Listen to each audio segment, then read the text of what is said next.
When your pet is released from the hospital, the doctor will give you specific instructions as far as the type of diet your pet will need, the frequency to feed, the amount to feed, and the rate of administration of the food. There are a number of reasons why a feeding tube may be placed in your pet. The first could be a traumatic injury to the neck or throat region, or possibly a fractured jaw, causing them to be physically unable to chew or swallow food. The other reason could be an underlying disease, such as liver disease, that causes your pet to be losing its appetite and unwilling to eat on its own. So to get ready for your feeding, you'll want to have your food prepared. Usually the best thing is to actually process the food in a blender to make sure it's perfectly smooth and there's no problems passing it through the feeding tube. The doctor will direct you as far as what type of food to use for this. The next thing you'll want to do is prepare your syringes. The syringes will all be provided for you. We need 2 syringes that have water and 1 syringe with the quantity of food that we're going to feed.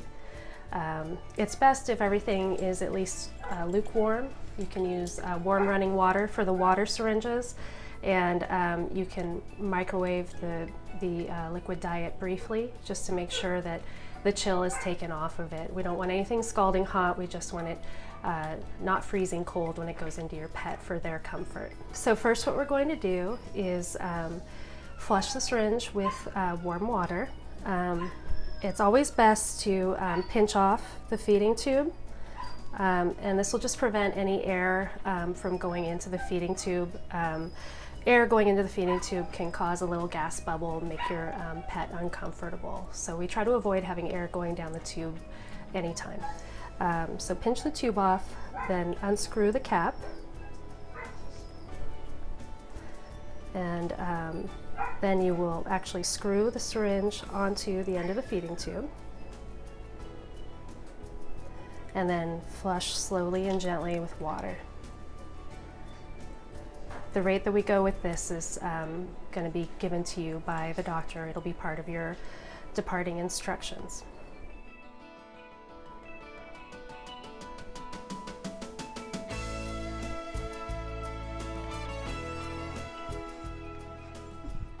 Then when you're ready, as long as there are no problems with the flush, this is to make sure that the tube is working well before we put the food in. We're going to pinch it off again, unscrew the syringe, and then screw on the feeding syringe.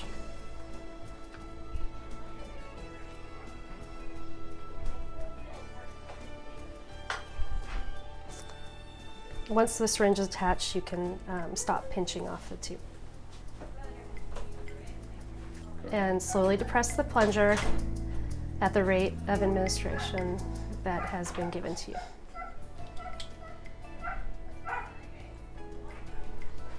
Feedings may take as long as 20 minutes once your pet is up to the desired volume of feeding.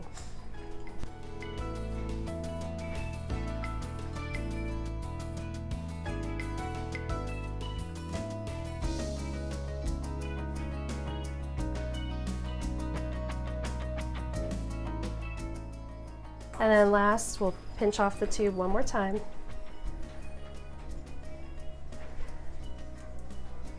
And do a final flush of the feeding tube. Normally when your pet has a feeding tube in, there will also be medications that go by the feeding tube.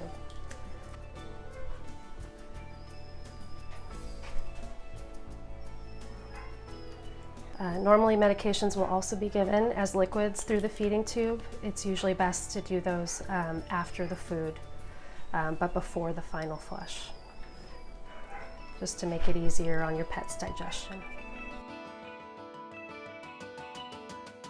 If you should have any difficulty passing the water flush or the food through the feeding tube, it's possible that it may have become clogged. Sometimes food will stick in there. That's the reason that we do the flush, is to make sure that all the food is into your pet, but still on occasion there may be problems where the food has actually clogged the tube. One of the things that you can do to troubleshoot for this is to syringe in a small amount of carbonated beverage such as 7-Up or Coca-Cola. Sometimes the carbonation from this will actually break up whatever is in there clogging the tube. So that's one thing that you can try. Just a couple of milliliters in the syringe will do fine. If that doesn't work out though, we'll need you to bring your pet in immediately so that we can check the tube and try to get it working again for you.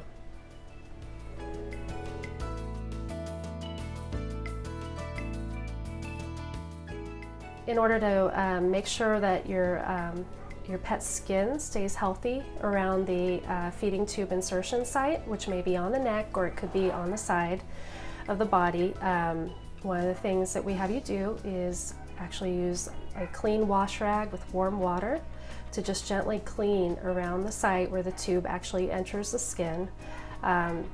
This will just help make sure everything stays very clean. Normally there's just a little bit of small crusting that'll go on right at the site.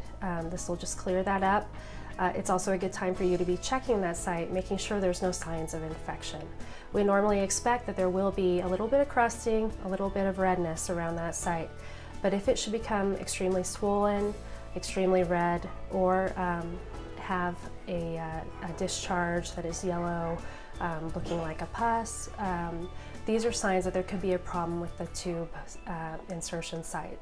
So clean it twice daily with the warm water, and if there's any problems that develop, bring your pet in immediately.